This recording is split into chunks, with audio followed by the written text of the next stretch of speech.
திருச்சியிலிருந்து வளைகுடா நாடுகளுக்கு விமான சேவைகள் நிறுத்தப்பட்டுள்ளதால் பயணிகள் தவிப்புக்குள்ளாகி வருகிறார்கள். விமான கட்டணங்களும் உயர்ந்து சேவை இல்லாததால் பக்ரீத்திற்கு வர திட்டமிட்டிருந்த இஸ்லாமியர்கள் தவிக்கும் நிலை ஏற்பட்டிருக்கிறது. மத்திய கிழக்கு நாடுகளில் ஏற்கனவே நடந்த போர் காரணமாக இந்திய விமான நிறுவனங்கள் நெருக்கடியான சூழ்நிலையை சந்தித்து மிகப்பெரிய சவாலை எதிர்கொள்ள வேண்டிய நிலைக்கு தள்ளப்பட்டுள்ளன. இந்தியாவிலிருந்து வளைகுடா நாடுகளுக்கு செல்லும் விமானங்களின் சேவை நிறுத்தப்பட்டது. திருச்சியிலிருந்து துபாய் செல்லும் விமானம் பாதியிலேயே திருப்பி அனுப்பப்பட்டது. திருச்சியிலிருந்து நேரடியாக ஷார்ஜா, துபாய், மஸ்கட், அபுதாபி உள்ளிட்ட நாடுகளுக்கு விமான சேவை இருந்தது. தற்போது போர் நிறுத்தம் அமலில் உள்ள போதும் இந்த நாடுகளுக்கான விமான சேவை இதுவரை துவங்கவில்லை. அதேபோல திருச்சியிலிருந்து ஏர் இந்தியா எக்ஸ்பிரஸ் விமானம் சிங்கப்பூருக்கு வாரம் 12 சேவைகளை கொடுத்து வந்தது. அதில் தற்போது 7 சேவைகளை மட்டுமே வழங்குகிறது. துபாய் மட்டுமல்லாமல் மற்ற நாடுகளுக்குமான விமான சேவையும் பாதிக்கப்பட்டுள்ளது. திருச்சி மட்டுமன்றி ஒட்டுமொத்த தமிழ்நாட்டிலும் வளைகுடா நாடுகளுக்கான விமான சேவை நிறுத்தி வைக்கப்பட்டுள்ளதால் பயணிகள் பெரும் இன்னலுக்கு ஆளாகியிருக்கிறார்கள். சென்னையில் இருந்து இண்டிகோ விமான நிறுவனம் அபுதாபி, குவைத், மஸ்கட், தோஹா சேவையை நிறுத்தியிருக்கிறது. போர் ஆரம்பித்ததிலிருந்து இந்திய விமான நிறுவனங்கள் இந்த நாடுகளுக்கு விமான சேவையை இதுவரை வழங்கவில்லை. திருச்சி, சென்னையை தாண்டி கோயம்புத்தூர், மதுரை ஆகிய விமான நிலையங்கள் பெரிய அளவில் பாதிக்கப்பட்டுள்ளன. இந்த போர் காரணமாக பெரிய அளவில் பாதிக்கப்பட்டது தமிழ்நாடு மற்றும் கேரள மாநிலங்கள்தான்.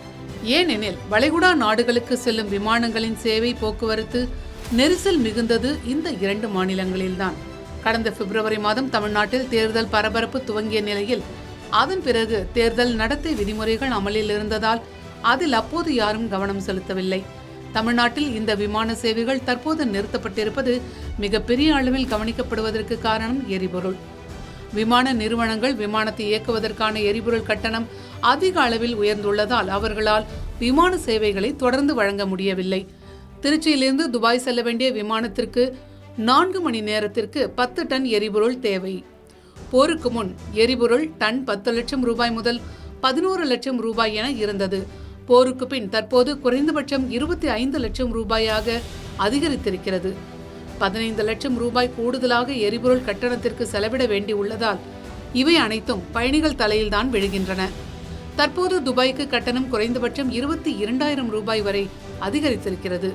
பஹ்ரைன், கத்தார், UAE உள்ளிட்ட நாடுகளில் வேலை செய்யும் தமிழர்கள் வேலை இழந்து வேறு ஒரு வேலையை கைப்பற்றி மீண்டும் இந்தியா வர முயற்சி செய்து வருகிறார்கள். சுற்றுலா செல்லக்கூடிய மக்கள் யாரும் செல்லவில்லை. மந்த நிலை காரணமாக விமான நிறுவனங்கள் சேவையை குறைத்திருக்கின்றன. இண்டிகோ விமான நிறுவனம் தமிழ்நாட்டிலிருந்து தோகாவிற்கு ஜூன் மாதம் இயக்க வேண்டிய சேவையை வளைகுடா நாடுகளுக்கான சேவையையும் ஜூலைக்கு மாற்றி வைத்திருக்கின்றன. இது இந்திய விமான நிறுவனங்களை மட்டும் பாதிக்கவில்லை. நமக்கு சேவை வழங்கக்கூடிய வெளிநாட்டு வேலை விமான நிறுவனங்களும் சேவை வழங்குவதில் பாதிப்பு ஏற்பட்டிருக்கிறது.